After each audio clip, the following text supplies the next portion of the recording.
সুধী দর্শক মণ্ডলী, আড্ডা স্টেশন বিডিতে আপনাদের স্বাগতম।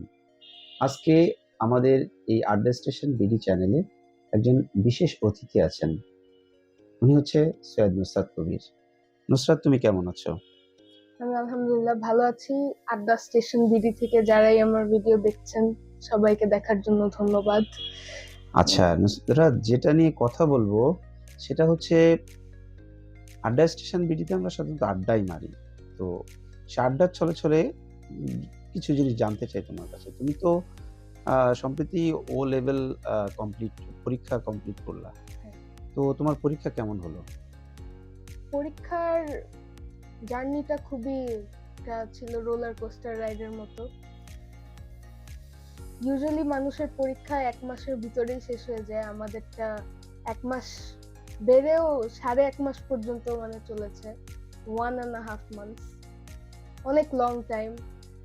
এবং পরীক্ষা আমরাও টানা দেইনি, মাঝখানে অনেক গ্যাপ ছিল। ওই গ্যাপে অনেক ধরনের ভয় ভীতি সবকিছু নিয়েই আর কি সব পরীক্ষার প্রসেসটা পুরোটা হয়। তারপর মাশাআল্লাহ, সবগুলো তো ভালোই হয়েছে, কোনো চ্যালেঞ্জ? আলহামদুলিল্লাহ সবগুলো ভালো হয়েছে। আচ্ছা আচ্ছা। তো তোমাদের এটা কবে নাগাদ তোমাদের রেজাল্ট দিবে এটা? আমাদের রেজাল্টটা ন্যাশনাল বোর্ডের থেকে একটু দেরি হয় দিতে। আমাদেরটা অগস্ট মাসে আমাদের রেজাল্টটা আসে, সম্ভবত অগস্টের 19 তারিখে এই বছর আমাদের রেজাল্ট। ও আচ্ছা আচ্ছা। তো ভালো কথা। তো এখন তোমার পরবর্তীতে তো তোমার এখন এ লেভেল নিয়ে তুমি আবার ব্যস্ত হয়ে পড়েছো। নিশ্চয়ই তুমি কোথাও ভর্তি হয়েছো। তো যাই হোক, তুমি ও লেভেলটা যে করলা তার আগে তুমি কোন স্কুলে থেকে করলা? কোথায় পড়াশোনা করলে? তো আমি প্লে গ্রুপ থেকে ও লেভেল পর্যন্ত, যেটা ক্লাস 10, পুরাটাই ইউরোপিয়ান স্ট্যান্ডার্ড স্কুল ইএসএস থেকে পড়েছি। স্কুলটার অবস্থান ধানমন্ডিতে। ধানমন্ডি ঢাকায় অনেকগুলো শাখা আছে তাদের। ছোটবেলা থেকে আমার ওই স্কুলে পড়া, কিন্তু আমার এ লেভেল জার্নিটা আর স্কুলের সাথে কন্টিনিউ করতে পারবো না, সেটা আমাকে প্রাইভেট থেকে দিতে হবে।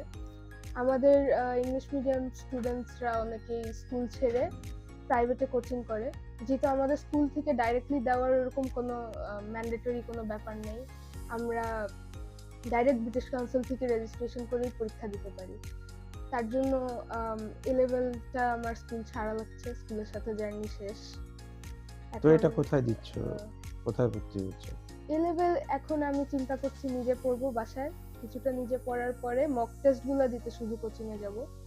আর মক টেস্ট এগুলো ভালো হলে একবারে ব্রিটিশ কাউন্সিলের থ্রুতে রেজিস্ট্রেশন করে তখন আমি এ লেভেল পরীক্ষা দেব। তো আমার কাছে কেন যেন মনে হলো যে তোমার এই ডিসিশনটা মোটামুটি ভালো এবং কস্ট ইফেক্টিভ। তো এখানে আমি যেহেতু তুমি ও লেভেল কমপ্লিট মানে পরীক্ষা দিয়ে আসছো, তো যারা আপকামিং ও লেভেল পরীক্ষা দিবে, তো তাদের জন্য কোনো কি সাজেশন আছে কিনা তোমার, যে ওদের জন্য উপকার হবে এরকম কিছু বলবা কিনা? সাজেশন হচ্ছে, অনেকেই ও লেভেল নিয়ে সিরিয়াস হয় না আনটিল আমাদের যখন মক্সের টাইমটা যখন আসে, ফাইনাল এক্সামের টাইমটা, তখন সবাই স্ট্রেস করে। তখন হয় কি, পুরা 1-2 বছরের পড়া ওরা একসাথে 2-3 মাসে কভার করতে চায়। কিছু সাবজেক্টের জন্য আমিও সেম জিনিস করছিলাম। কিন্তু শুরু থেকে একটু একটু করে পড়া আগায় রাখলে তাহলে ও লেভেলের পড়াটা খুব বেশি না, খুব একটা স্ট্রেসেরও ব্যাপার নাই। যদি আগে থেকে শুরু করা যায়, লাস্ট মোমেন্টে যাই করতে যাব তখন অবশ্যই সেটা কভার আপ করতে কষ্ট হবে। তাই আমার সাজেশন হচ্ছে, লাস্ট মোমেন্টে সবকিছু না পড়ে অল্প অল্প করে পড়া আগিয়ে রাখলেও ওটা ভালো পরের জন্য। কারণ শেষ মুহূর্তে আসলেই কিছু সুন্দরভাবে শেষ করা যায় না। মানে সব টাইমলি আর কি প্রত্যেকটা টাইমলি। ইয়ে পড়ে রাখলেই ভালো হয় আর কি, হ্যাঁ। সেটাই এটাই আর কি সাজেশন তাদের জন্য। আচ্ছা, তো ও ও লেভেল যেহেতু আমরা, তাহলে রেজাল্ট হয়তো সামনে তুমি পাবে। তো এখন এ লেভেল নিয়ে শুরু করেছো, তো তোমার ফিউচার প্ল্যানিংটা কি আসলে? এ লেভেল কমপ্লিট করলে তুমি কি বাংলাদেশেই থাকতে চাও, নাকি আসলে বাইরে টাইরে পড়ার চিন্তা ভাবনা করতে চাও? মানে কি তোমার চিন্তা ভাবনা আছে, যদি একটু বলো? একটা মিসকনসেপশন আছে ইংলিশ মিডিয়ামের স্টুডেন্টদের নিয়ে, যে ওরা পড়াশোনা শেষ করে সবাই হয়তো বিদেশে চলে যায়। তো বিদেশে যাওয়ার রাস্তাটা আসলে এত সোজা না, অনেক ব্যাপার আছে। অনেক মানুষ টাকার বেসিসে চলে যায়, আবার অনেকের জন্য এটা পুরোটা মেরিট বেসিস। তো এখন মেরিটের দিক দিয়ে খেয়াল করলে, যদি মেরিটোরিয়াস হতে পারে কেউ, রেজাল্ট ভালো করতে পারে সবকিছু রেজাল্টে, তাহলে অবশ্যই বিদেশের সব জায়গায় দরজা খোলা, ওকে। যাওয়াটা খুবই ইজি। কিন্তু বিদেশের ইউনিভার্সিটি গুলাও অবশ্যই একটা এভারেজ স্টুডেন্টকে নিবে না, বা যে student up to the mark না তাকে নিবে না।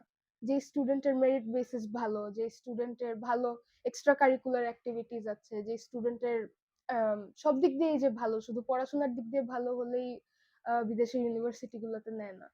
তো মানে সব দিক দিয়ে যদি আমি ভালো হতে পারি, আরো আমার কাছে হাতে ২ বছরের মতো সময় আছে। সবকিছু যদি ভালো করতে পারি, তাহলে তো ইনশাআল্লাহ বিদেশে আমি যাওয়ার তোমাকে প্ল্যান। একটু আ অন্য একটু প্রশ্ন করতে চাই এর সম্পর্ক। সেটা হচ্ছে যে বিদেশে নরমালি যারা ইংলিশ মিডিয়ামে পড়ে, তারা বিদেশে যাওয়ার একটা আশা ভরসা তাদের থাকে বা চেষ্টা থাকে। হুম। কিন্তু আমি জানতে চাই যে যদি কেউ বিদেশে না যেতে চায়, তো সেক্ষেত্রে কি তার বাংলাদেশে পড়াশোনা করে কি ভালো কোনো পজিশনে বা একটা ক্যারিয়ার বিল্ড আপ সে করতে পারে না? অবশ্যই বাংলাদেশে আমাদের আ আমার অনেক সিনিয়র ভাইয়া আর আপুদেরকেও আমি দেখেছি যারা বিদেশে যায়নি হায়ার স্টাডিজ করতে, কিন্তু এখানেই ভালো পড়াশোনা করে আ ভালো সবকিছুর সাথে এখনো টিচিং এ আছে, ইন্টার্নশিপ করতেছে, ভালো টাকা আর্ন করতেছে। আর বিদেশে গেলে জিনিসটা কি, আ আরো ইগুলা বেড়ে যায়। আরো বেশি চান্সেস, অপরচুনিটি আমাদের জন্য বেশি আরো বিদেশে। কিন্তু এমন না যে না গেলে একদম এখানে পড়ার কোনো নেই। এখানেও ভালো, ভালো ইনস্টিটিউট আছে, যেরকম ইংলিশ মিডিয়ামের স্টুডেন্টরা অনেক আইবিএ তে পড়ে। আ নর্থ সাউথ, ব্র্যাক ইউনিভার্সিটি, ভালো, ভালো ইউনিভার্সিটি আছে। ওখানেও বিদেশের স্ট্যান্ডার্ডেই কিন্তু পড়াগুলা করানো হয়। তো পড়ার মান ওখানেও ভালো। এখন বিদেশে কেউ যেতে চাইলে হায়ার স্টাডিজ এর জন্য totally up to them. But যদি তাও না চায়, তাহলে বাংলাদেশও এখন কোন দিক দিয়ে পিছিয়ে নেই। বাংলাদেশেও ভালো পড়ে ভালো আর্ন করছে মানুষ এখন। আ হ্যাঁ, এটাই। আচ্ছা, তো অন্য একটি বিষয়ে কথা বলি। তো সম্প্রতি তো স্কুল ছেড়ে আসলে। তো স্কুল নিয়ে কি কোনো স্মৃতি আছে? যে এতদিন যে স্কুলে পড়াশোনা করলে, অনেক তোমার পছন্দের টিচার ছিল, মিস ছিল হুম। বা তোমার বান্ধবী ছিল, বন্ধু ছিল। তো মিস করো কাউকে? স্কুলে মানুষদেরকে মিস করার চেয়ে বেশি মিস করি স্কুলের একটা ডিসিপ্লিন ছিল। সকালবেলায় উঠা, তারপর একটা সিস্টেমের মধ্যে থাকা যেত। তখন স্কুল থেকে আবার কোচিং করতাম, কোচিং করে বাসায় এসে পড়তাম। শিডিউলটা টাইট ছিল, ভালো চাপের মধ্যে থাকতাম। কিন্তু স্কুলটা ছাড়ার পর ওই ডিসিপ্লিনটা আস্তে, আস্তে নিজেকে প্রেশার না করলে ওই ডিসিপ্লিনটা চলে যায়। স্কুল নেই, সকালে উঠার চিন্তা নেই। এরকম আ অনেক স্টুডেন্ট আছে এর জন্য ফল বিহাইন্ড করে, পিছে পড়ে যায়। তো স্কুলের স্মৃতিও অনেক আছে। ফ্রেন্ডসদের মিস করি। ওদের সাথেও আর তেমন কথা হয় না এখন। এ লেভেল সবাই বিজি পড়াশোনা নিয়ে।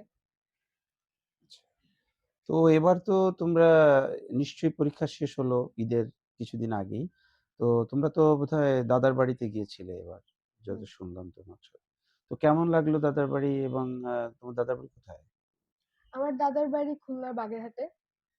আ এবার খুবই মজা লেগেছে। ১ মাসের মতো ছিলাম আমরা। ১ মাস কি ২ সপ্তাহ রাফলি এরকম। মনে হচ্ছিল আবার যাই। আ ঢাকায় এসে ভাল লাগছিল না একদম, মানে বন্ধ, সবকিছু আটকানো। ওখানে খোলামেলা অনেক মজা করেছি কাজিনদের সাথে। আমার ছোট ভাই-বোনরা ছিল, ওদের নিয়ে অনেক ঘোরাফেরা করেছি। এদিক ওদিক, বাসায় ছিলামই না বলতে গেলে। গ্রামের যে জিনিসগুলা, সেগুলা এবার ভালো করে এনজয় করতে পেরেছি। আর এবার কনভেনিয়েন্স এর ব্যাপার ছিল। আগে গ্রামের বাড়িতে ওইদিকে আমাদের ওয়াশরুম, তারপরে সবকিছুর আগে একটা সমস্যা হতো। কিন্তু এবার সবকিছু অনেক সুন্দর মতন বুঝা যায় না যে শহরে আছি নাকি গ্রামে। তো ওভারঅল এটা আমার তো বেস্ট খাবার-দাবার কেমন ভ্যাকেশন ছিল? ছিল। খাবার-দাবার অনেক বেশি খাওয়া-দাওয়া হয়ে গেছে। যেহেতু ওই যে কুরবানি ঈদের পরে, পরে আচ্ছা, আমরা কুরবানি পুরাটা করলাম ওখানে। সবার এখান থেকে মাংস আর মাংস সব জায়গায়। অনেক বেশি ভালো আপ্যায়ন হইছে। সবাই অনেক খাওয়া-দাওয়া করছি। ভালো, ভালো লাগছে অনেক। খাবারের অ্যারেঞ্জমেন্টও ভালো ছিল আচ্ছা, আচ্ছা। প্রত্যেকদিনই। তো নুসরাত, তোমার সাথে এই আড্ডা স্টেশন বিডিতে গল্প করে খুবই ভালো লাগলো এবং তোমার সামনের মানে উচ্চশিক্ষার আ মানে শুভকামনা জানাই যে তুমি আরো অনেক উপরে উঠে যাও। হ্যাঁ? ক্যারিয়ারে অনেক ভালো করো। এটা জানিয়েই, শুভকামনা জানিয়েই, ধন্যবাদ জানিয়ে শেষ করছি। তুমি দর্শকদের কাছ থেকে বিদায় নাও। আজকে কথা বলে খুব ভালো লাগলো। আড্ডা স্টেশন বিডির দর্শকদেরকে বিদায় জানাই। আবার ভবিষ্যতে কোনোদিন ইনশাআল্লাহ যদি আমাকে করতে চায় তাহলে। Thank you. থ্যাংক ইউ সবাই।